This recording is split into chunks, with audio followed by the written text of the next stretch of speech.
What's going on, guys? Welcome back to another episode of Ooh Gone Rogue, and I've made my way out to North McAllen to KaBoom Comics.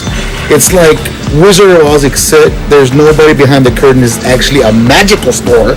You gotta come check it out. And I am with my buddy. This is Isaac, assistant manager here at KaBoom Comics. Yeah, Isaac was happy enough to do a little small quick podcast with me. I've come here so many times. I'm always going to the back, playing some video games and checking out the new comics. I'm trying to be a regular customer sometimes, but I know they got a couple of guests in the store at the moment, so we're trying to make this nice and quick as possible, more like a stealth interview. So how's the store been going? How long y'all been open for? So it's been 11 years, going on 11 years. Mm-hmm. This location, it's been around like 6 years. We used to be in Omnicon, which is now our sister store, which is Anime Boom. So we have Anime Boom on Pecan, we have KaBoom here on 3525 North 10th Street, and then we have a location in Westlaco. And then right behind us, behind this free all-you-can-play arcade, we have a game store, which is called KaBoom Games. And what they do is they run basically anything with the word game in it: trading card game, video games, board games, Magic, Pokemon, everything you can think of, retro games, they run it there.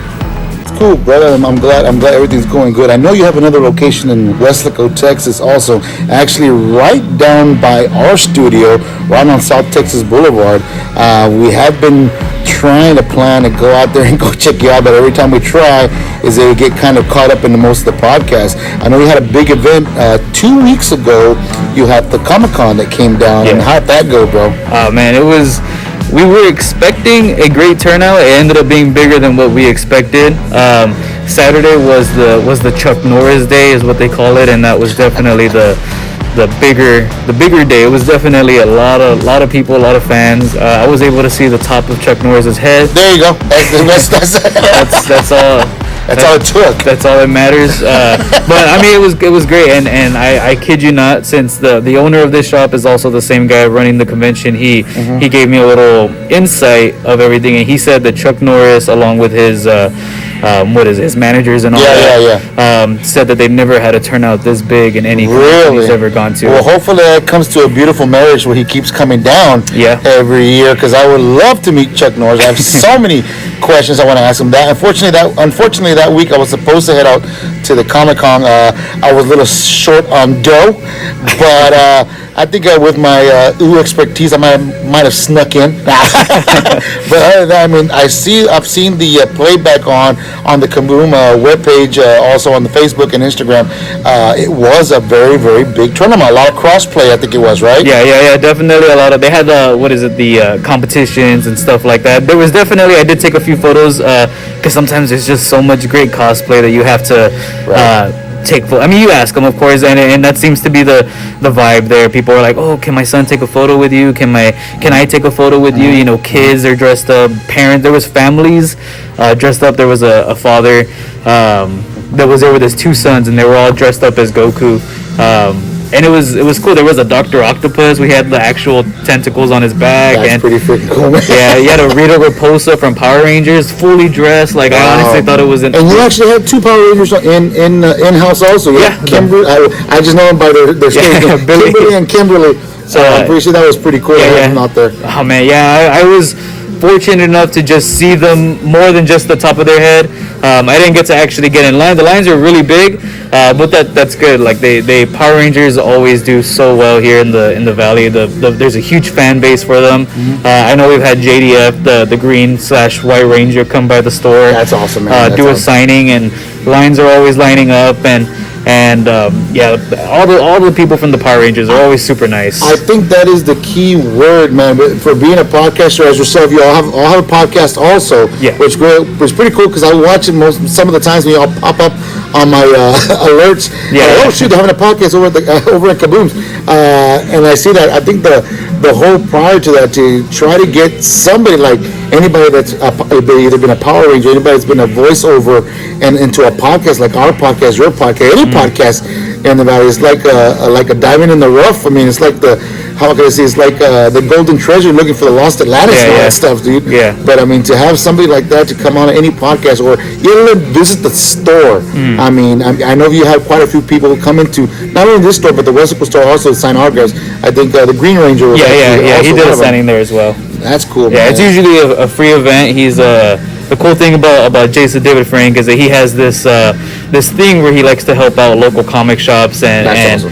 It was a thing he did during the pandemic to help increase business and all that. He had a free event, no purchase necessary to get in line and enter, see him, meet him. Right. Meet and greet was free, super nice. And after pandemic, or while we're still kind of recovering and all that stuff, he's still doing it. He's still going to comic shops and keeping the tour going. That's awesome, man. And as far as I know, you have tons of comics in the store and a lot of pops on the wall and a lot of collectible things and everywhere we're looking at. I see you also have a Star Wars box in the back. Yeah. But you can come on in if you want to be a figurine. Yeah. As a Star Wars figurine, a box where probably nobody will buy, but you will buy yourself. Yeah. You can come take a picture in there, and that's pretty freaking cool, man. Yeah. Now, as far as comic books, what are your top comic books right now that are actually being sold more? All right, so every new comic book day is always on Wednesday. That's always well, except for DC. DC likes to stand out. They like to come out on Tuesdays, and then Wednesdays is everything else, including Marvel. Definitely, they're both doing very well, and there's also the independent titles that are starting to rise, even as close as Marvel and DC that have been doing this for years. But right now, Venom has definitely always been hitting strong since the past 2-3 years, and I think Venom might be our we have this thing called a pool subscription where people can subscribe to comics and we put them aside before they're released. So I think Venom is one of the most pulled comics that we have. That's cool. Looking at about like maybe 35 people. Wow. Which is I mean, ordering 35 comics alone, they're like $5 each, so it's definitely it's a lot. And what's it called? Definitely there's a bunch of other good stuff out there, Batman and all that. If you're wondering why there's a cutback, I'm pausing because he's standing up and he goes down his heel like, yeah, I understand how you feel, bro. It's because I'm super passionate. I gotta get down. He's kneeling before the gods. I'm just joking. I mean, also another. How is it to work in a comic book store, man? As far as like all this stuff every day. I mean, walking into this.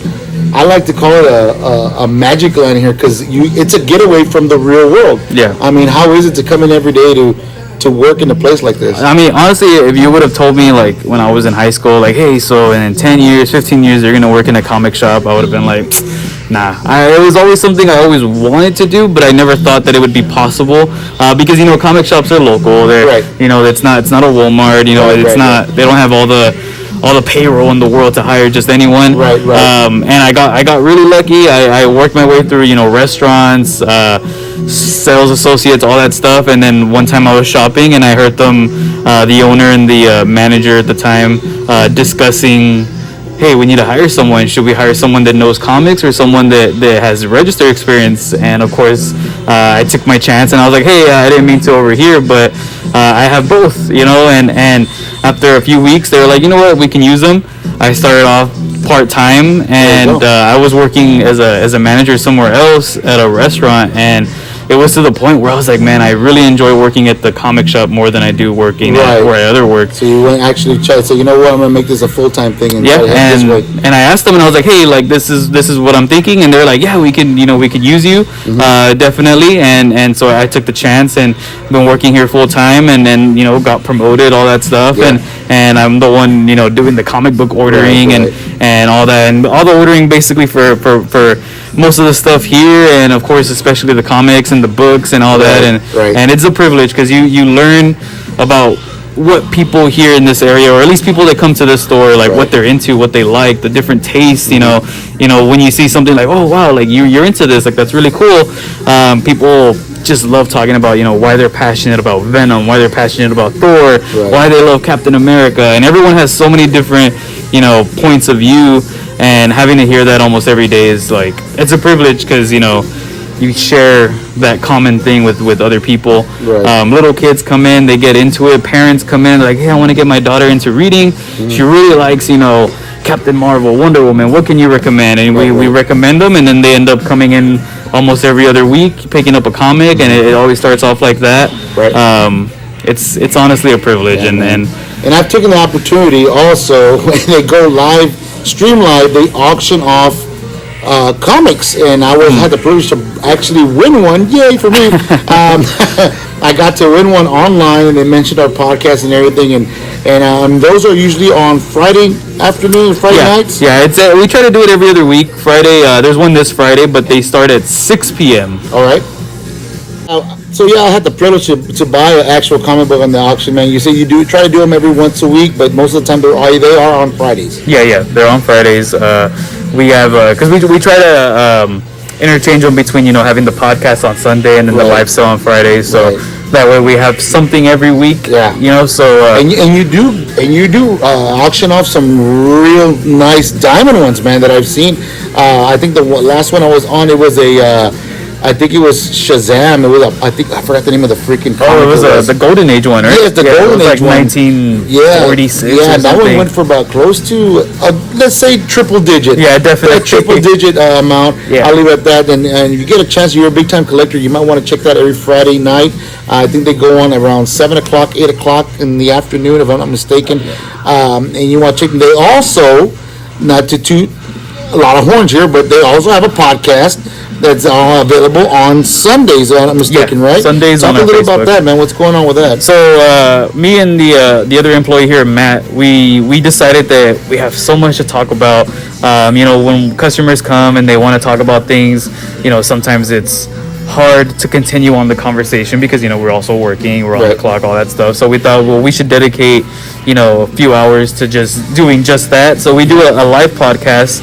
We call it KaBoom Tube, and basically we have it live. The comments are open, so if anyone wants to chime in or ask a question or throw in their point of view of whatever we may be talking about, we always try to keep it up with like 2 subjects. So usually something that's currently happening, a TV show, a movie, Moon Knight, Doctor Strange, Spider-Man, Batman, whatever is going on. And then if nothing's going on, then of course we have comic books to talk about. There's a lot of new big releases, and sometimes we talk about things that have already been released. I think our first podcast, we wanted to start off with something that people can get into very quickly.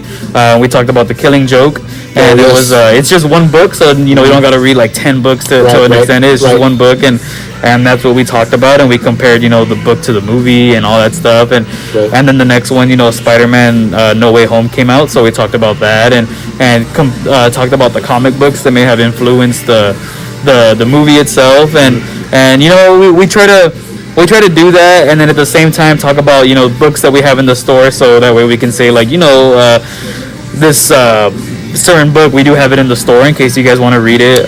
It's right here.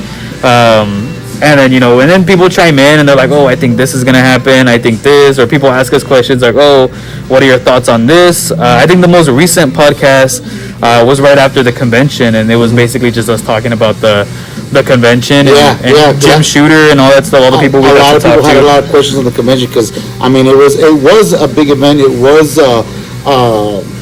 announced very, very well because consider the talent that came in. That in particular, you've had past Comic Cons, so you've had a lot of great talent, but I think the main attraction was Chuck Norris himself. Yeah, definitely.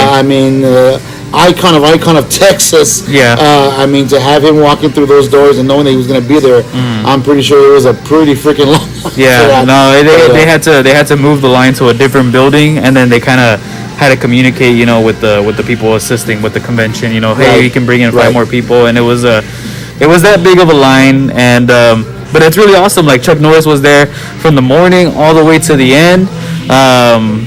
Like I said, he had so many compliments. He was saying that he's never been to McAllen. He said the nearest that he's been to was Brownsville, and it was to film a Texas Ranger episode. Okay. Yeah, and that was just one time, and after that he's never been to the Valley until now, and what's it called? It's definitely one of the things we're trying to do, to grow so people know who we are, people know who the RGV is, and it definitely helps. People come and then they're like, wow, there's a lot of fans here, a lot of people, and I don't remember which celebrity it was. It could have been Chuck Norris or his manager, where they were like, wow, like why don't more people know about you guys? Like you guys, there's a lot of fans here, there's a lot of people, and it's really good, and stuff like that. It's humbling, and it just makes us want to do it more. That's awesome, man. I mean, consider the fact I'm still waiting for a HorrorCon to come back and all that good stuff, because those were my favorite. Yeah. But anyways, guys, we are coming up to 15 minutes. It's going to be one of the longest Ugon Rogue, which is awesome, and I love that. But I'm going to cut it short right now because I don't want to get anybody get spoiled saying, hey, you did 15 minutes with KaBoom Comics. Hey, there's a lot of interesting stuff to talk about. Yeah. So, but other than that, guys, man, I appreciate you, man, letting me come in here and enjoy this beautiful atmosphere, man. Great stuff. You guys got to come out here and check this out. Located on North 10th and McAllen. You got to come out here, and they're also located in Wesco on South Texas Boulevard. Check them out. I mean, if you're not into comics or anything, time to get a hobby and start doing comic books, man, because they are a bundle of joy later on in the future, and you can go back and they'll be worth money later down the line. Thank you again, man, for letting me come on by, man. If you want to throw your social medias for the store and for yourself. We have Facebook, which is just KaBoom Comics McAllen, and then we have Instagram, which is at KaBoom Comics TX, and then we also have TikTok. That's kind of where we just mess around and do some videos in the store, memes, all that stuff. Sometimes we promote things, but 90% of the time, I mean, we work at a comic shop. We gotta have fun. Of course, man. Every day's a fun day coming into a comic store. I'll tell you that much. What's it called? Yeah, that's also KaBoom Comics TX. And if you want to check out the Wesco Instagram, it's same thing, but number 2 at the end. All right, cool, guys. Hey, man, thank you for listening. And like always, if you see me walking into your establishment, you might just be on a podcast. Laters, Gators.